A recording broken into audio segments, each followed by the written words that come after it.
एक भूले बिसरे गांव के बीचों बीच, जहां आधुनिक दुनिया की नजर नहीं पहुंचती, एक प्राचीन हवेली खड़ी है। एक समय में यह हवेली सौंदर्य और धन का प्रतीक थी, लेकिन अब यह डर का स्थान बन चुकी है, जिसके भयानक इतिहास से सभी परिचित हैं। ढलते सूरज के नीचे एक साया। यह साया, जो कभी किसी का था, अब बस एक रहस्य बनकर रह गया था। शाम के धुंधलके में यह साया और भी डरावना लगता था। Blackwood manner.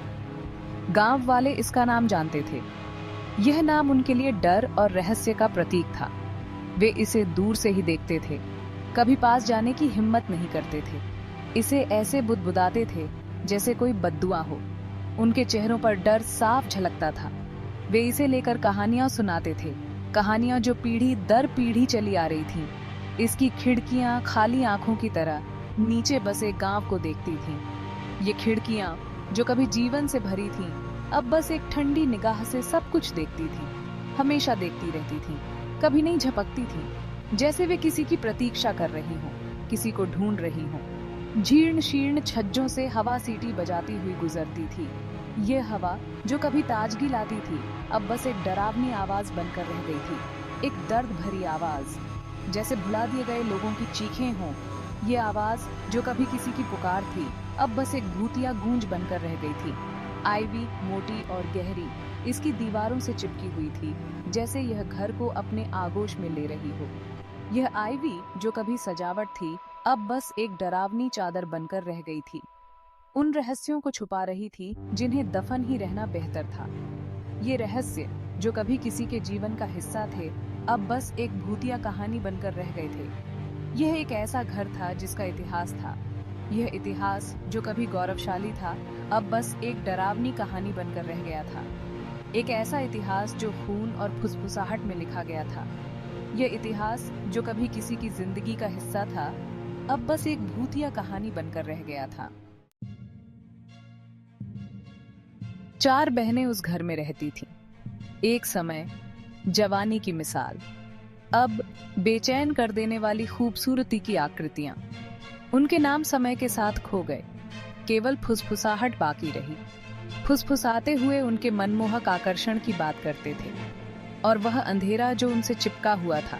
नीचे के गांव वाले उनकी सुंदरता की बात करते थे, उनके आकर्षण की, लेकिन उनके शब्दों में डर समाया हुआ था, क्योंकि बहनें अलग थीं, अलूफ। उनकी निगाहों में एक सिहरन पैदा करने वाली तीव्रता थी, मानो उनके पास मानवीय समझ से परे कोई ज्ञान हो। अजीबोगरीब घटनाओं ने गांव को घेर लिया। हर कोने में एक अनजाना डर फैल गया था। पशु बीमार पड़ गए, फसलें मुरझा गईं। गांव के लोग समझ नहीं पा रहे थे कि यह सब क्यों हो रहा है। बच्चों ने बुरे सपने देखने की बात कही। हर रात वे डर के मारे जाग जाते थे। जलते अंगारों जैसी आंखों वाली पीली महिलाओं के बुरे सपने। यह दृश्य उनके मन में गहराई तक बैठ गया था। गांव वाले श्राप की फुसफुसाहट करते थे, जादू टोना का। हर कोई एक दूसरे से डरने लगा था। उनकी निगाहें पहाड़ी पर बनी हवेली पर पड़ी।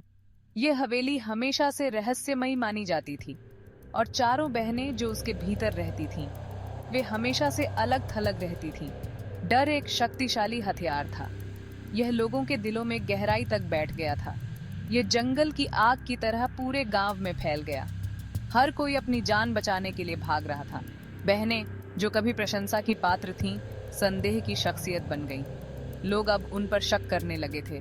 उनका अलगाव और गहरा होता गया। वे अब और भी अकेली महसूस करने लगीं। उनकी सुंदरता नकाब बन गई। उनके चेहरे पर हमेशा एक उदासी छाई रहती थी, उन रहस्यों को छुपाते हुए जो नीचे दुबके हुए थे। हवेली के तहखाने में छुपे रहस्य अब और भी डरावने लगने लगे थे। बहनें इस दुनिया की नहीं थीं, पूरी तरह से नहीं। उनके पास एक शक्ति थी, एक प्राचीन जादू, पीढ़ी दर पीढ़ी चली आ रही है, अंधेरे की विरासत।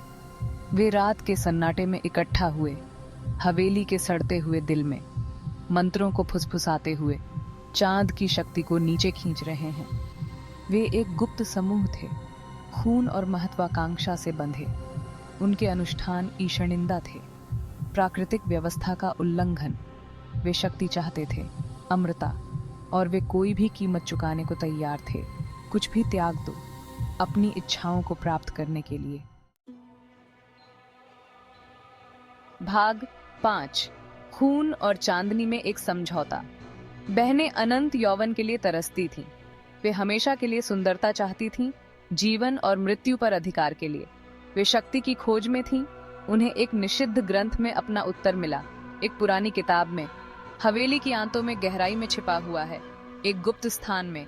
इसने एक समझौते की बात कही, एक खतरनाक समझौता, एक प्राचीन सत्ता के साथ एक समझौता, एक रहस्यमय शक्ति के साथ, अपार शक्ति का प्राणी और अतृप्त भूख, एक अज्ञात प्राणी।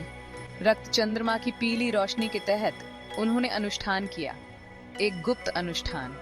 उनका खून भेंट, उनकी आत्माएं कीमत, एक भयानक कीमत।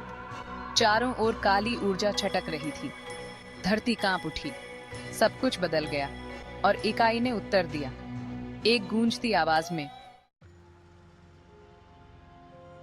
भाग 6। निषिद्ध शक्ति की कीमत। बहनें अनुष्ठान से बाहर निकलीं, हमेशा के लिए बदल गईं। उनकी सुंदरता और तेज हो गई, अप्राकृतिक, परेशान करने वाला। उनकी आंखें एक भयानक रोशनी से चमक रही थीं। समझौता हो गया था और परिणाम तुरंत सामने आ गए। हवेली के आसपास की जमीन बंजर हो गई। जानवर दहशत में भाग गए। बहनों की विश पूरी हुई, लेकिन किस कीमत पर? इकाई ने कीमत की मांग की, एक रक्त बलिदान, अपनी शक्ति को बढ़ावा देने के लिए, अपनी भूख मिटाने के लिए। बहनें उसकी इच्छा का जरिया बन गईं। हर गुजरते दिन के साथ उनकी इंसानियत खत्म होती गई। भाग 7। रात में चीखों की गूंज। पहाड़ी पर बनी हवेली से गुजरने वाले यात्रियों ने भयावह घटनाओं के बारे में बताया। रात के सन्नाटे में टिमटिमाती बत्तियां, सन्नाटे में गूंजती खून जमा देने वाली चीखें, हवेली की दीवारों के भीतर चलती परछाइयां, परछाई जो किसी जीवित चीज ने नहीं डाली थी। गांव वाले हवेली से बचते थे। वे सच्चाई जानते थे। बहनें राक्षस थीं, एक ऐसे समझौते में फंस गए जिससे वे बच नहीं सकते थे। इकाई की भूख को खिलाने के लिए मजबूर किया, या उसके क्रोध का सामना करें। भाग 8। गुमशुदगी शुरू। इकाई की भूख बढ़ती गई। इसने पशु बलि से ज्यादा की मांग की। ये मानव आत्माओं को तरसता था। एक एक करके ग्रामीण गायब होने लगे। रात के अंधेरे में उनके घरों से उठा लिया गया। उनकी चीखें अंधेरे में समा गईं। उनका भाग्य अज्ञात है। दहशत ने गांव को अपनी चपेट में ले लिया। फुसफुसाहट चीख में बदल गई। बहनें, जिन्हें कभी डर लगता था, अब उनका शिकार किया जाता था। लेकिन उनके समझौते ने उन्हें शक्ति दी, इकाई के अंधेरे से प्रेरित शक्ति, और किसी ने हवेली के पास जाने की हिम्मत नहीं की, अब और नहीं। भाग 9। अभिशाप बना रहता है। बहनें गायब हो गईं। उस अंधेरे में समा गए जो उन्होंने खुद पैदा किया था। पहाड़ी पर बनी हवेली वैसी ही रही, एक खामोश प्रहरी, संधि और उसकी भयानक कीमत की याद दिलाता है। लेकिन इकाई की भूख शांत नहीं हुई। यह अटका रहा, हवेली की दीवारों के भीतर फंस गया, फुसफुसाते हुए प्रतीक्षा कर रहा है। नीचे का गांव कभी नहीं उभर पाया। गुमशुदगी बंद हो गई, लेकिन डर बना रहा। एक स्पष्ट उपस्थिति उस अंधेरे की सिहरन भरी याद दिलाता है जो पर्दे के ठीक पीछे छिपा था। भाग 10। क्या आप सच्चाई जानने की हिम्मत करते हैं? कुछ लोग कहते हैं कि हवेली आज भी है। ये हवेली जो कभी भव्यता का प्रतीक थी, अब खंडहर में बदल चुकी है। पेड़ों के बीच छिपा हुआ है। ये रास्ता जो कभी जीवन से भरा था, अब सन्नाटे में डूबा हुआ है। बहनों की महत्वाकांक्षा का एक चिंतनशील प्रमाण। वे बहनें जिनकी आंखों में सपने थे, अब केवल एक कहानी बनकर रह गई हैं। उस समझौते के लिए जो उन्होंने किया था, एक समझौता जिसने उनकी किस्मत को हमेशा के लिए बदल दिया, और कीमत जो उन्होंने चुकाई, एक कीमत जो उनकी आत्माओं को भी चैन नहीं लेने देती। वे कहते हैं कि इकाई अभी भी इंतजार कर रही है, भूखा, धैर्यवान, एक इकाई जो अंधेरे में छिपी रहती है, अपने अगले शिकार की प्रतीक्षा में, शक्ति के वादे फुसफुसाते हुए, ये वादे जो सुनने में मीठे लगते हैं लेकिन अंदर से खोखले होते हैं, उन लोगों के लिए जो सुनने के लिए काफी मूर्ख हैं, वे लोग जो इन फुसफुसाहटों के जाल में फंस जाते हैं, कभी वापस नहीं आते। ब्लैकवुड मैनर की कहानी एक चेतावनी है। ये कहानी जो पीढ़ियों से सुनाई जा रही है, एक सबक है, एक सिहरन भरी याद दिलाता है कि कुछ दरवाजे बंद ही रहने देना बेहतर है। ये दरवाजे जो रहस्यों से भरे हैं, कभी नहीं खुलने चाहिए। कुछ रहस्य दबे ही रहने देना बेहतर है। ये रहस्य जो अंधेरे में छिपे हैं, उजागर नहीं होने चाहिए। जिज्ञासा लुभावना हो सकती है। ये जिज्ञासा जो हमें अज्ञात की ओर खींचती है, कभी कभी खतरनाक हो सकती है, लेकिन कुछ सच्चाइयों को अछूता ही रहने देना बेहतर है। ये सच्चाइयाँ जो हमें डराती हैं, हमें सिखाती हैं कि हर रहस्य को जानना जरूरी नहीं है।